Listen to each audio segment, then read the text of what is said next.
Good evening cat warriors, कैसे हैं सब। आज है मॉड्यूलस का 4th instalment and 5th instalment आपको चाहिए या नहीं, that will depend where we end also how much are you prepared to make the difficult problems easy.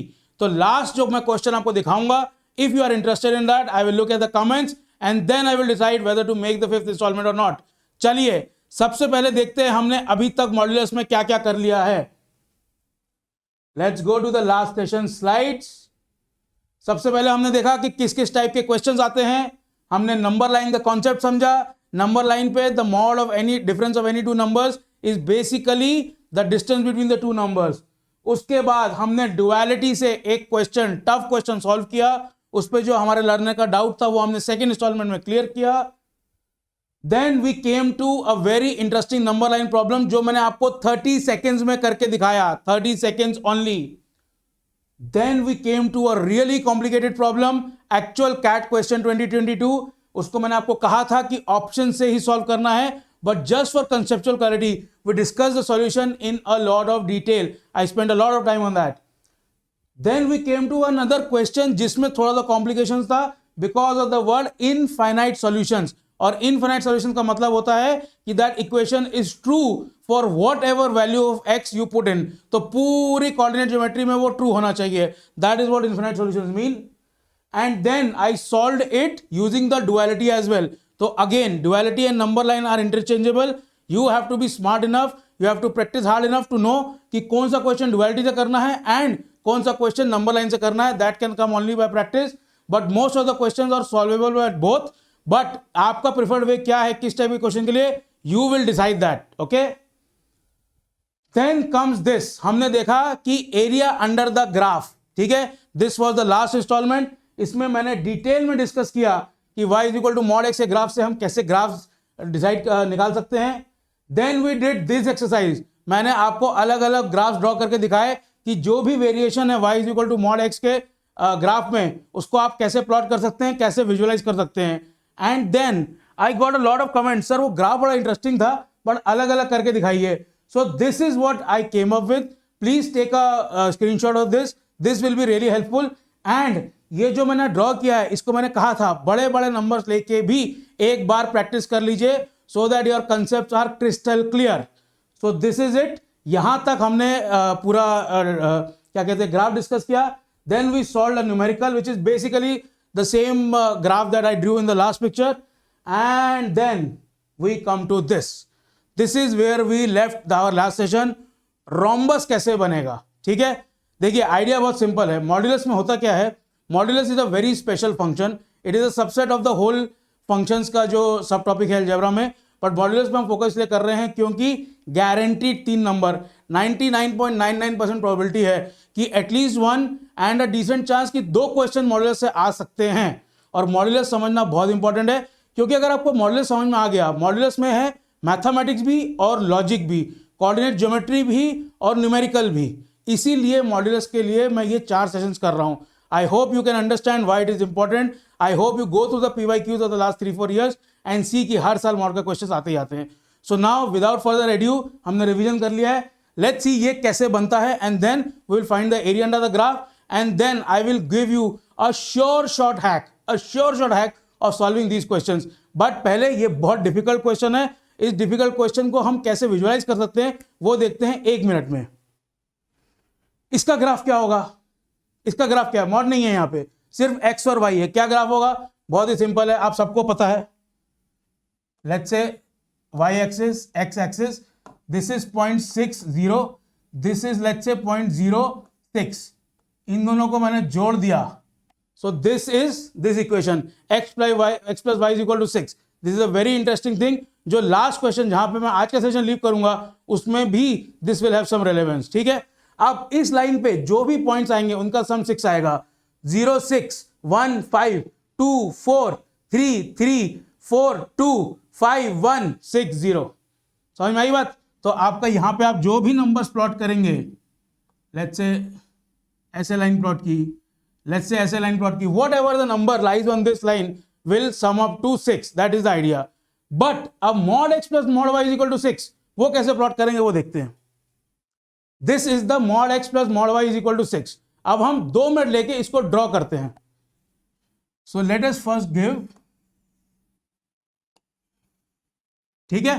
अब हम क्या करेंगे, लेट अस से एक्स वाई, अगर x को मैं 0 डाल दूं तो y mod is equal to 6, मतलब y प्लस माइनस 6, तो 0 6 is 1 point and 0 minus 6 is another point, ठीक है। अगर मैं y को 0 डाल दूं, let's say this is 0, this is 0, similarly x could be plus minus 6, तो x is 6, x is minus 6। This is one way to think about it. तो हमने किया क्या है, हमने ये पॉइंट्स निकाल लिए हैं, ये पॉइंट, ये पॉइंट, ये पॉइंट एंड ये पॉइंट। तो बेसिकली एक ऐसे रोम्बस या क्वाड्रिलेटरल हमेशा ही बनेगा। अब the thing about this graph that you need to understand is that the centre is at 0 0, मतलब कि जो डायगोनल्स हैं their intersection point is the 0 point of this coordinate graph, ठीक है। आइडिया क्या है, बहुत सिंपल है। आप इसको कैसे समझ सकते हैं, just I am going to give you another way. This equation is x plus y is equal to 6, so this is number 1, this is line number 1, ठीक है। अब x plus y is minus 6, कुछ भी हो जाएगा, x plus y जो है वो minus 6 आ जाएगा, तो this will be line 2। यहां पे x plus y will be 6, but ये वाला हो जाएगा line 3, so this is 2, this is 1, this is 3 and this is line 4, again -6, लेकिन x के कारण -6 आ रहा है।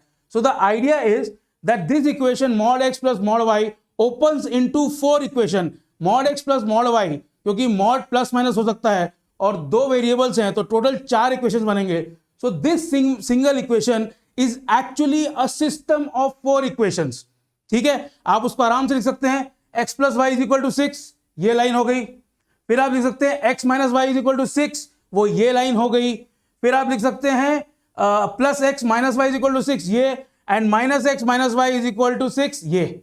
समझ में आई आपको बात? So the idea is that whenever you look at a mod का equation which has 2 variables in mod, you always have to think of the rhombus. Now where does the trick lie, ठीक है। Trick है इसका area calculate करने में, बहुत simple है यार। ये पॉइंट है 6 0, ये पॉइंट है -6 0, ये पॉइंट भी है 0 6, ठीक है।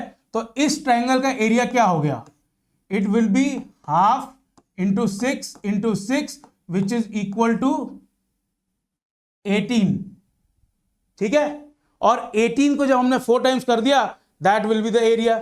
It is as simple as that, इससे ज्यादा इसमें कुछ भी नहीं है। So now that we have understood this unilateral, मैं इसको यूनिलैटरल क्यों बोल रहा हूं, क्योंकि x और y में कोई कोफिशिएंट नहीं है। अब देखते हैं कि अगर कोफिशिएंट ऐड हो जाता है तो हम उसको कैसे सॉल्व करेंगे। Let's go to this, 4x plus 3y is equal to 12। Again हम क्या करेंगे, x और y के केसेस बना देते हैं। This is x, this is y, तो x को अगर मैं 0 डाल देता हूं तो mod of 3y is equal to 12, यानी 3y is equal to plus minus 12, यानी y is equal to plus minus 4, तो 0 4 0 minus 4, correct. Again y is equal to 0 0 0, तो x will be plus 3 minus 3, okay. तो बहुत simply हमने क्या बना लिया इसको, x कहां है 3 0 माइनस 3 0, तो x पे यह आ जाएगा -3, यह आ जाएगा +3, +4 -4, so let's say this is -4 and this is +4. It is obviously not to scale, don't have to worry about that. तो ये हो गया एक लाइन, ये हो गई दूसरी लाइन, ये हो गई ये लाइन, ये हो गई ये line. So this distance is 3, this distance is 4, so area of one triangle is half into 4 into 3 is equal to 6. 4 triangle का area is 24. So the area under this curve is 24. ठीक है। अब point क्या है, point में जो आपको दिखाना चाह रहा हूं, ये क्वेश्चन मैंने आपको करके दिखाया, क्यों, ताकि आपको सिंपली समझ में आ जाए कि आप क्या कर रहे हैं। ये क्वेश्चन कैट में नहीं आएगा। कैट में कौन सा क्वेश्चन आएगा वो देखना बहुत इंपॉर्टेंट है, एंड कैट में क्वेश्चन आएगा ये वाला, ठीक है। इसमें भी आप क्या कर सकते हैं, आप एक्स और वाई की वैल्यूज निकाल सकते हैं बहुत आराम से। 1 मिनट में करके दिखाता हूं मैं आपको, कोई दिक्कत नहीं होगी। Let's say x, let's say y। x को हमने 0 डाल दिया, 2 बार आएगा, तो x को हमने 0 कर दिया, तो यहां पे हो जाएगा -1 का मॉड विच इज बेसिकली 1। तो यहां पे चला जाएगा 1 - 1 है, 11 बच जाएगा। जब 11 बच गया, हम इसको पॉजिटिव में ओपन करेंगे तो यहां पे +1 वहां जाके माइनस हो जाएगा, तो 10। तो y जो हो जाएगा 10/3, 10/3 विच इज बेसिकली 3.33। ठीक है, तो 0 3.33 एक पॉइंट आ गया। फिर अगर मैं y को नेगेटिव में ओपन करूंगा तो जो यहां पे -1 यहां जाके 11 हुआ था, यहां पे -1 है, ये 12 हो जाएगा, तो -3y 12 डिवाइड बाय -3 -4 आंसर आ जाएगा। ठीक है, सो दिस विल बी -4। सो तो 0 3.33 0 -4 they become the true coordinate. Similarly अगर मैं y को 0 डाल देता हूं, y को मैंने यहां पे 0 डाल दिया, तो ये हो जाएगा +1 मॉड, ये जाके हो जाएगा यहां 11। अब मैं इसको पॉजिटिव में ओपन करूंगा, ये यहां जाके 12 हो जाएगा, तो 0 4, तो 4 0 will be one of the coordinates. And next अगर मैं इसको नेगेटिव में ओपन करता हूं, यहां पे 1 है, ये जाके 11 हुआ, तो this is -3x + 1 is equal to 11। तो +1 वहां जाके 12 हो जाएगा, तो आंसर आ जाएगा -3x + 1 इज इक्वल टू 12। तो x is equal to -10/3, basically -10/3 which is -3.33। तो ये एक बन गया। तो हमारे पास 4 पॉइंट आ गए, 0 3.33 0 -4 4 0 एंड 3.33 -0। प्रॉब्लम क्या है? प्रॉब्लम ये है बॉस कि जब आप इसका ग्राफ बनाएंगे, अब इसका जो सेंटर है वो यहां पे नहीं आएगा। आप यहां पे प्लॉट कर लीजिए 0 10/3, तो लेट्स से दिस इज 10/3 3.33, 0 -4 का डिस्टेंस यहां होगा। अब आप कर रहे हैं 4 0, 4 यहां पे होगा और -3.33 यहां पे होगा। जब आप इसको करेंगे, so this will become a rhombus surely, but it will not coincide at the x और y एक्सिस। समझ में आ रही है आपको बात? क्यों? क्योंकि हमने कोऑर्डिनेट चेंज कर दिए हैं, इसका सेंटर हिल गया है। समझ में आ रही है आपको बात? तो कभी भी जब आपको मॉड के अंदर प्लस माइनस हो, तो never depend on the coordinate thing, और उसी के लिए मैं लेके आया हूं shortcut. So how would the graph look? This is how the graph would look. ये देखिए, यहां पे मैंने फॉर्मूला लिखा है mod of 3x - 1 mod of 3y + 1 = 12। This is how the graph will look. होगा क्या, मैं 1 मिनट के लिए कलर चेंज कर लेता हूं ताकि आप देख सकें। See this point, see this point, ये यहां पे 4 पे आ रहा है, 4 0 हमारा एक पॉइंट आया था, you remember, one of our axis is 4 0। ये 4 0 के ऊपर एक्स एक्सिस को मीट कर रहा है, तो 4 0 is one of the solutions, but the vertex of the rhombus is not here. समझ में आ रही है बात? तो इसीलिए जब -1 + 1 आ गया, तो हुआ क्या, कोऑर्डिनेट्स हिल गए। कोऑर्डिनेट्स कैसे हिले मैं आपको दिखाता हूं। इसको एक सेकंड के लिए ड्रॉप करते हैं। See what has happened is, इस रोम्बस के कोऑर्डिनेट यहां पे आ गया, +1/3 -1/3, तो 0 0 की जगह यहां आ गया। सो अगर आप ये इक्वेशंस को सॉल्व करके फिर इनके डायगोनल्स के इक्वेशन वगैरह निकालेंगे, you will get the same answer जो मैं आपको शॉर्टकट से बताऊंगा। पर आइडिया क्या है, टाइम सेव करना। ये मैं आपको क्यों दिखा रहा हूं, so that you understand the concept and you don't get confuse. And integer solution के जो क्वेश्चन जहां लास्ट में मैं आपको ड्रॉप करूंगा, वहां पे भी you need to be aware of this. So idea क्या है, the rhombus is almost the same except for it has moved, it has moved, the size has not change. उसका मतलब क्या है, ये देखिए, this is what it means. So अगर सिर्फ 3x + 3y = 12 रोम्बस होता, it would have been the same rhombus, the same size, the same dimensions, the same sides, the same diagonal, but it has moved. तो ये जो blue वाला है, this is without -1 + 1, red वाला जो है that is -1 + 1. Idea is कि only the center has moved. ये देखिए, this is what I am talking about. So जो ब्लू है उसका सेंटर इज दिस, और जो रेड वाला है उसका सेंटर इज दिस। बट आप क्लियरली देख सकते हैं, it is visually absolutely easy to see कि the size and the shape is absolutely the same. समझ में आई आपको बात? That is the crux. आपको यह समझना है, मैं फिर से कह रहा हूं, अगर एरिया अंडर द कर्व का क्वेश्चन आता है जिसमें कि डबल वेरिएबल के मॉड है, मतलब 4 इक्वेशंस बन रहे हैं, एक single equation is a system of equation, उसको सॉल्व करने की ट्रिक मैं आपको अभी बताने वाला हूं। बट उस ट्रिक को जानने से पहले you have to understand this कि कोऑर्डिनेट ज्योमेट्री यूज क्यों नहीं करनी है, because it gets very complicated. 100% इसका आंसर आएगा। आप यहां से इसका डिस्टेंस वर्टेक्स का निकाल सकते हैं इक्वेशन सॉल्व करके, और वो डिस्टेंस को और ये डिस्टेंस को निकाल के half into that distance multiplied by 4 the answer will come, but उतना टाइम नहीं है। So without wasting another time, अब एरिया कैसे निकालना है ये देखते हैं। सो एरिया क्या है?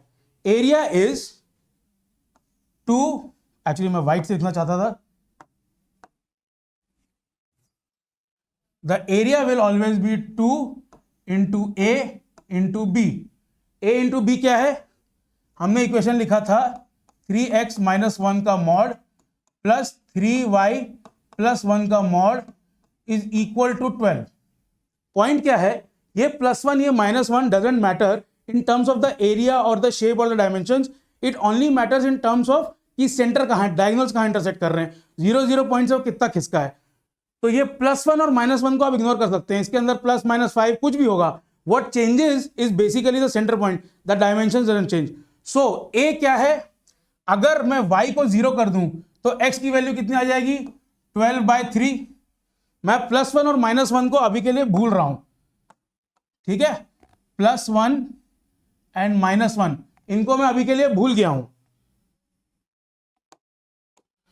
और अगर मैं x को 0 कर दूं तो y की वैल्यू कितनी आ जाएगी? 12/3।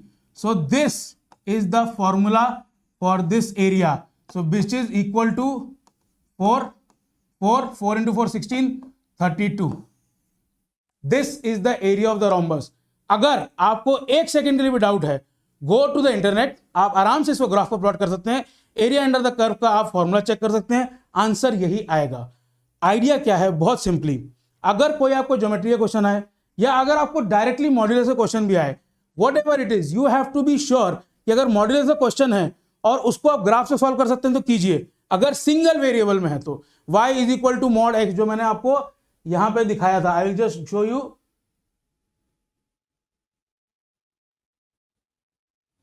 These graphs. तो अगर एक सिंगल वेरिएबल में मॉड है, use this, it is always easier, it is quicker, क्योंकि आप विजुलाइज कर सकते हैं। बट अगर डबल में है, so what do we have to do is, we have to use this formula. We have to not think about -1 +1, mod के अंदर जो एडिटिव चीज है उसको छोड़ देना है, and we have to use the coefficient and solve this. It is as simple as that. मैं आपको फटाफट से फिर से करके दिखाता हूं। Let's say 4x - 3 इतना है, आंसर कितना हो जाएगा? Is equal to 2 into 20 by, अगर मुझे y को 0 करना है तो 20/4 आ जाएगा, इंटू 20/5 आ जाएगा, ये बच जाएगा 5, ये बच जाएगा 4, आंसर विल बी 40। सिंपल। तो बेसिकली क्या है? The area is equal to 2 into k का square upon a dot b। A B क्या है? x और y के कोफिशिएंट, k क्या है? द कांस्टेंट गिवन हियर, उसका square. Simple as that. And अगर किसी को ये डाउट आ रहा है, क्योंकि बहुत सारे होशियार लोग होते हैं, sir what if this is -20 है तो क्या? अरे भाई साहब, दैट इक्वेशन डजंट एग्जिस्ट। दो मॉड का sum can never be negative. आई बात आपको समझ में? तो जिस किसी को भी ये चमका, अरे सर ये नेगेटिव होता तो क्या होता, ये स्क्वायर है पहली बात तो, but that is not the logic, वो न्यूमेरिकल है। लॉजिक ये है कि दो मॉड इक्वल होकर कभी नेगेटिव हो ही सकते, at best they can be 0। समझ में आई बात? तो ये जो k है ये कभी नेगेटिव नहीं होगा। सो सिमिलरली आप इस प्रॉब्लम को भी सॉल्व कर सकते हैं। It will B 2 into 12 into 12 divide by 2 into 3, 2 into 3 cancel हो जाएगा, 12 into 12 divide by 3 which will be 4 into 12 which will be 48। आपको बोलने की भी लिखने की भी जरूरत नहीं है, सिर्फ दिमाग में आप सॉल्व कर सकते हैं। समझ में आई बात? So with that we conclude the modulus part. Idea बहुत सिंपल है कि मॉड्यूलस में जितने भी टाइप के क्वेश्चन आते हैं वो मैं आपको करा दूं। अब एक चीज बच गई है, वो है ये इंटीजर सॉल्यूशंस कितने हैं आप ये बताइए। ये जो क्वेश्चन मार्क है, दिस इज इंपॉर्टेंट। इस टाइप का क्वेश्चन कैट में पहले आ चुका है, रिसेंटली नहीं आया है, लेकिन आने की प्रोबेबिलिटी है। मुझे ऐसा लगता है कि they can test modulus using this concept also. It is not extremely difficult, but you still need to know the trick. So अगर आप कमेंट्स में लिखेंगे that we want the solution to this, then I will make the last and the final installment fifth, and then the modulus thing will be absolutely complete. You can completely be assured कि concept इसके बाहर का कुछ नहीं है. It is just a combination of those concepts and solving and practice and confidence, nothing else. तो confidence, practice and concept, ये तीन चीजें आपकी हो जाएंगी. So this is where the modulus thing will end until unless I see the comments. ठीक है. Now coming to the slaying of the dragon. Boss 24 नवंबर को मैं नहीं चाहता कि आपको एक पैसे का भी रिग्रेट हो. समझ में आ रही है बात? वो रिग्रेट को मिनिमाइज कैसे करेंगे? Join our final countdown batch. Idea बहुत सिंपल है. कैट के दिन आपको ये नहीं लगना चाहिए लास्ट मोमेंट पे ये कर लेता. अभी तक आपकी जो तैयारी है, यहां से आगे का जो डिस्टेंस है, उसमें आप क्या करेंगे, दैट विल डिटरमाइन कि कैट के दिन आपका परफॉर्मेंस कैसा होगा. So make sure you don't skip a beat. We will, our educators will make sure that you don't skip a bit. So please go ahead, use the code RS8. You will get the best deal on this course. मेरा point बहुत simple है. Please don't miss any chance. जो भी आपके पास resources हैं, invest them completely. B it time, B it money, B it mental energy, B it your relationships, B it your friends who can depend on. Use everything for these last 7 weeks. And just CAT को फोड़ना should be the only objective in your life for the forthcoming future. Then जो मैंने आपको कहा questions, देखिए questions अपने आप में करके हो सकता है कि आप मॉड्यूलस के 25 क्वेश्चन कर लें, आपको भयंकर कॉन्फिडेंस आ जाएगा. पर क्या जब वो 4 ज्योमेट्री के क्वेश्चंस के बीच में हो या 4 अर्थमेटिक के क्वेश्चंस के बीच में हो, तब आपका दिमाग चलता है कि नहीं चलता, वो आपका डिसाइड करेगा मॉक्स की प्रैक्टिस. मॉक्स में अगर आपने प्रैक्टिस नहीं की है, आपका कॉन्सेप्ट कितना भी स्ट्रांग हो, उसका इंप्लीमेंटेशन आपसे हो पाता है कि नहीं हो पाता है, वो भी चेक करना जरूरी है. इनफैक्ट अगर आपकी प्रिपरेशन हो चुकी है, आपने कुछ decent part of the syllabus cover कर लिया है, आई वुड सजेस्ट कि now your practice and your conceptual clarity should be developed through mocks. क्योंकि मॉक्स में आपका मेंटल अवेयरनेस एंड आपका कॉन्सेप्ट का एप्लीकेशन दोनों एक साथ टेस्ट होता है. So now the strategy should be give mocks, and उसमें जो गलती है सही होता है, उसके हिसाब से you come back to the concept and the revision. So please go ahead, use our mocks. Unacademy has the most varied mocks. Easy से लेके डिफिकल्ट टू डिफिकल्ट. इजी का मतलब ये नहीं है कि क्वेश्चंस इजी हैं, डिफिकल्ट का मतलब ये नहीं है कि क्वेश्चन डिफिकल्ट है, मतलब उनके sequencing, the way they are presented is difficult. आपको हर चीज के लिए तैयार रहना है. इस भ्रम में मत रहिए कि IIM कैलकाटा है तो 4 क्वेश्चन सॉल्व करूंगा तो 99% क्वांट में आ जाएगा. ऐसा नहीं हो सकता. ठीक है, इजी अगर पेपर आ गया एक्सपेक्टेशन से, तो भी आपको मेंटली रेडी रहना है. We will do that for you absolutely. Last but one of the most interesting thing is all India mock test. आप कहां खड़े हैं वो जानने के लिए अक्टूबर 6 को कैट स्लॉट्स के साथ we have arrange for all India mock test. उसका सॉल्यूशन, उसका एनालिसिस आपको इमीडिएटली मिलता है शाम को. Go and do that. आपको पता होना चाहिए कि आपकी स्टैंडिंग कहां है, कितनी मेहनत करनी है, कितने घंटे आपको लगेंगे, आप जहां पहुंचना चाहते हो, जहां खड़े हो उसके बीच में गैप क्या है. Then come back to us and tell us, Rahul sir मेरे को ये क्वांट में ये दिक्कत आ रही है, DLR के ये टॉपिक में दिक्कत आ रही है. I will try and cover it up on YouTube and for you on our channel. So आज का सेशन यही. अगर आपको लगता है कि इंटीरियर सॉल्यूशन वाला क्वेश्चन, उसका सॉल्यूशन और उसकी अप्रोच आपको सीखनी है, please comment and go and do this AIMT. I want to hear from you कि आपका AIMT में परफॉर्मेंस कैसा रहा. आज के लिए बस इतना ही. Good night, good luck, take care.